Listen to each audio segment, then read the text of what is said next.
At some point in season 9, SpongeBob aired an episode that almost nobody remembers. It's not really a shamelessly, disastrously bad episode. It's just a forgettable 11 minutes that came and went without leaving much of a mark. And honestly, I kinda get why it got forgotten. However, there's something really bugging me ever since this episode aired. Somewhere inside that episode is an idea the show had been sitting on for 9 whole seasons, without ever actually using. And the fact that they finally tried it and didn't manage to get the most out of it, now, no one really talks about it. But that's exactly why we're here to talk about the episode called The Fishbowl. To understand why this episode matters, or why it should matter, you have to understand Sandy's whole deal is that she's a squirrel from Texas, working on her glass tree dome, and pretty much doing scientific field work underwater. And the show does use her in her scientific nature every now and then. We've got episodes like Sandy's Rocket, where they go as far as circling the moon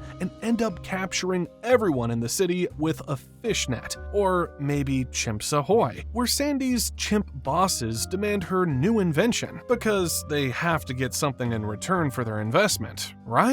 What the show almost never does is give her an episode that's actually about underwater research. You know, about what it means to be a land mammal living underwater and studying it. Because, I mean, everything she does before, like building a rocket or inventing a banana peeler machine, that could be done above the water. You don't need to go all the way down there to do that. We do have some episodes that got close to that kind of plot, like Pressure, which is about Sandy and the boys arguing over who's better, land creatures or sea creatures. It touches on the idea of this underwater comparison study, but it's really just a competition and gaslighting episode at heart. The closest the show has ever came to actually getting to Sandy's purpose is a season 9 episode that most people have completely forgotten existed. And I think the reason most people have forgotten it says more about the episode itself on so many different levels.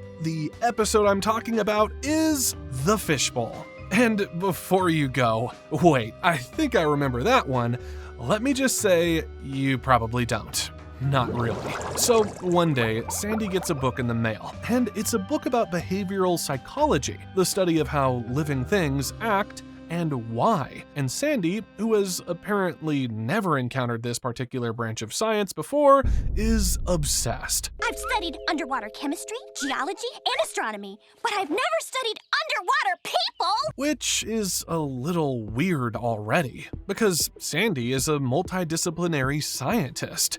The idea that behavioral psychology is somehow a new frontier for her is a stretch, but fine. New book, new interest, I'll let it go. And so, in order to know more about this behavioral study, she tries to observe the fish of Bikini Bottom. She tries to study on a public bus first, by just sitting there and commentating about people out loud while everyone's minding their own business.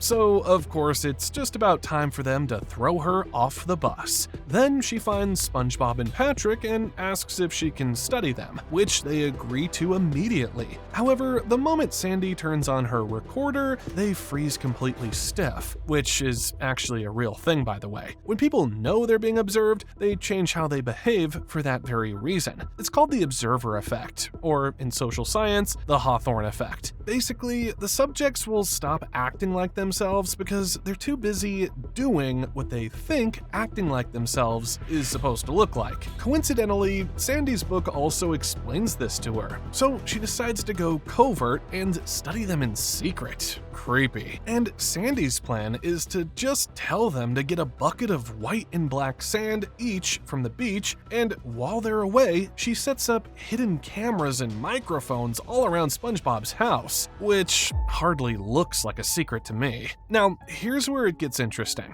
She tells them to count every grain of each sand in the bucket. And while they're at it, she tells Patrick he's in charge. Just, you're in charge now for whatever reason. And Patrick immediately abuses it. He starts thinking really hard about what being in charge is really about. He makes SpongeBob do things his way and keeps changing the method, just because something doesn't feel right. When Sandy offers them the same amount of ice cream with different bowl sizes, Patrick can't stop fixating on which one is bigger. He keeps switching and eventually just takes both because, he's in charge. By the third experiment, Patrick has fully descended because now Sandy gives them 2 cones of ice cream and Patrick just straight away takes it. And so he told SpongeBob if he wants his shares of ice cream, SpongeBob has to rub his nasty feet. He also makes SpongeBob count both sands while knocking over SpongeBob's sand bucket, so he has to start the whole count over. It's as if he wants to make sure SpongeBob can't get his own share of ice cream, whatever it takes. Now, here's the thing. What Sandy accidentally just recreated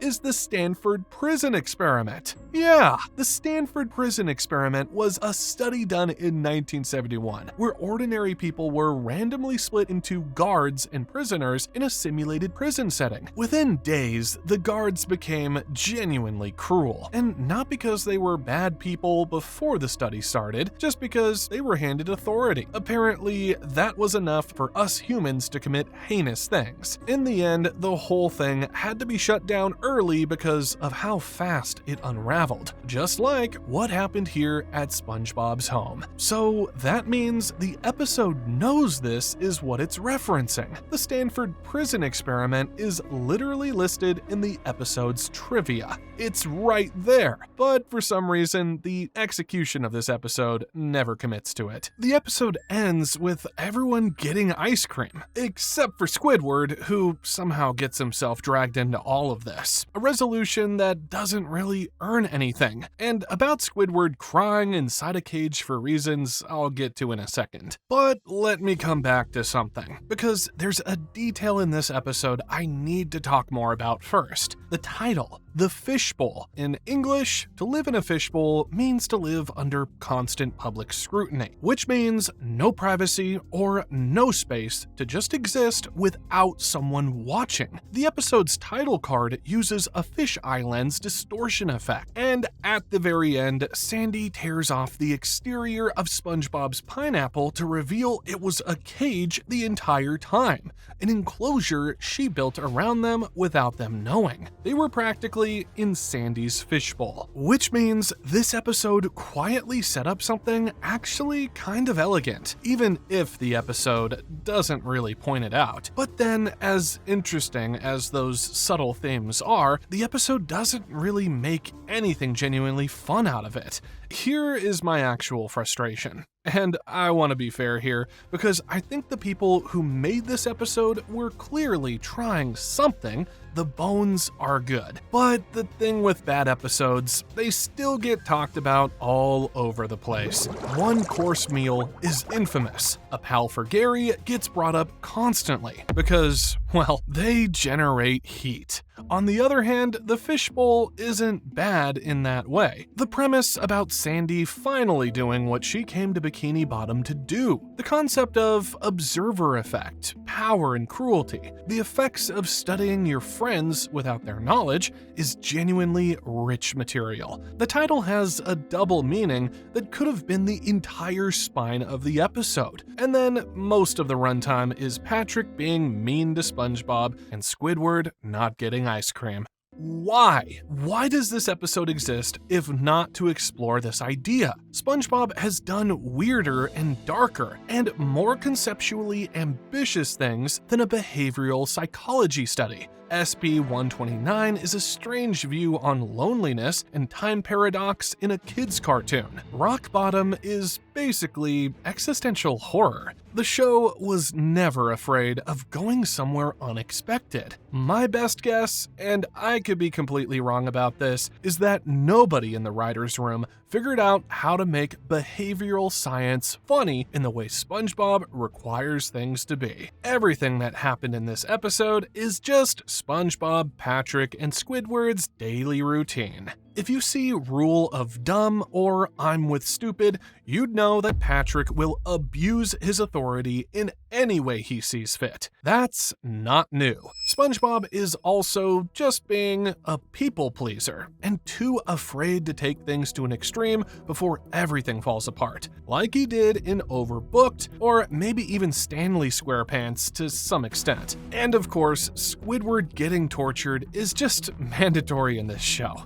Everything in this episode will happen anyway, even without Sandy doing any kind of experiment. It feels so indifferent to the point you even forget what this whole experiment is about in the first place. Also, if you're Sandy, who has already been hanging out with these guys for over a few years, you would know this already. It's not a surprise. Not to mention, I think someone like Sandy could definitely think of a smarter way to carry out this experiment. Like, to not make everything this obvious, but whatever. I get it that the Stanford prison experiment is not inherently comedic, that's for sure. The observer effect doesn't have a natural punchline, so they grab the easy way out to make a gag. Patrick goes power mad. SpongeBob and Squidward suffer. Done, which ironically left the actual premise sitting on the table. Sandy came to Bikini Bottom to study life under the sea. Older, lumpy-looking female subject.